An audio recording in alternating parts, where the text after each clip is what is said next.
Hey door hardware nerd community, Derek Ommert here. Looking forward to today's conversation. Covering the bases series, today is all about delayed egress. We're going to talk through some examples of delayed egress. What do we use in delayed egress? How do we comply? And some last minute considerations for it. So let's start it off by what is delayed egress? Delayed egress is a locking platform or a set of locking platforms that delay somebody from getting to an exit stairwell or exiting the building altogether. Can you prevent somebody from exiting? You cannot prevent them. You can delay them through the use of delayed egress. We talked about a couple of different verticals. Most of us are familiar with commercial real estate, so let's use that. Commercial real estate, multi-floored buildings with elevators that are transporting occupants to the desired location. When you get off that elevator, there's signage to direct you to the exit stairwell in the event of an emergency or non-emergency. In the slide here, we're designated that with the green arrows. Now, what happens whenever you have a single occupant? They're most likely going to want their floor secured. And the way to do that, they're going to secure it most likely with a set of double doors, whether it's glass doors, wood doors, metal doors, a combination of all of them.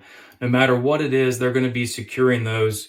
And in this case, they're going to be preventing access to those exit stairwells. Is this permitted? It is not permitted per code. You have to have a form to be able to get out with that. Now, a lot of people are going to say, well, in the event of a fire or power outage, these locks electronically are going to drop. They're going to fail safe. And that is correct. And that is the case. However, what happens if there's a fire and the alarm is not tripped? What happens if you have a lobby full of smoke or poisonous gas? Those are not situations where you're going to have the door unlock or fail safe. So again, you cannot prevent somebody from getting out of that elevator lobby. You can install delayed egress locking platforms, which we'll go through a couple of different scenarios here in a second. I've had many people say, well, what happens if you have delayed egress and you have to get to the stairwell and you want to add a second level of delayed egress? You cannot do that. Code does not permit you to have a travel through two sets of delayed egress locations, whether it's a double door and a single door. Whatever the scenario is, you can only travel through one path of a delayed egress until you get to that exit stairwell. I've also had people ask and request, well, what about a break glass to exit button? That is an option with the conjunction of fail safe and break glass to exit. It's all up to the AHJ having jurisdiction. So the authority having jurisdiction has the final say in that and most of the topics that we're going to talk about today. Two sets that we're going to really highlight, mag locks and exit devices. They're the two main form factors you're going to find in delayed egress locking platforms. Obviously, mag locks are adhered to the top of the frame and the door with an armature plate. Exit devices use a push paddle to get out. They retract a latch, retract some rods. Both of these scenarios have the ability to incorporate delayed egress into their locking platform. Accompany the delayed egress locking platform a lot of times is either an audible followed by a visual signal. And what happens there is when you apply pressure to that door will start an irreversible countdown designated by the visual signal and the audio signal that will release the door once that 15 seconds is met. So you apply pressure, irreversible countdown, lock releases once that countdown expires.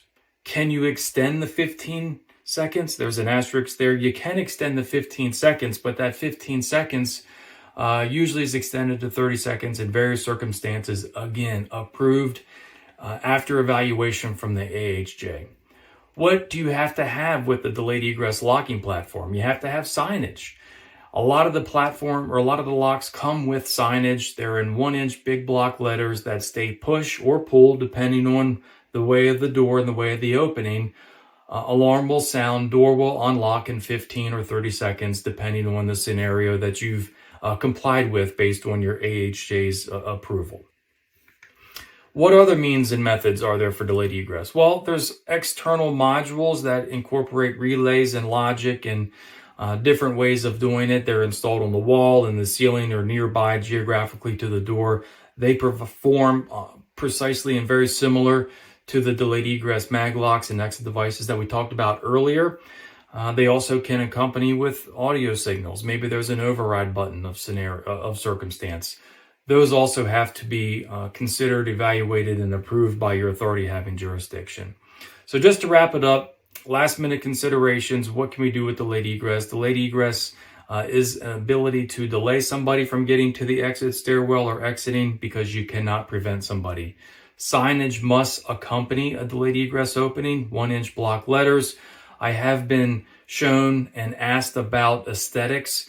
If there's a glass door, we've seen translucent stenciling applied to the door. Historically, that has not been approved because it is not visual enough for somebody that is not familiar with the application. You cannot have two openings that have delayed egress in the path of somebody exiting to the stairwell or exiting to the building. AHJ, the authority having jurisdiction, above all else, consult with them. They have the final say with the scenario and feedback. We love feedback. We love your input. We love to hear from you on additional topics, whether it's design, locking, hardware, or just security best practices in general. Again, just in summary, Derek Ommert, Covering the Bases series. You'll hear more and see more on our YouTube channel. Please subscribe to that. Get on LinkedIn with us. We'd love to hear and interact with you.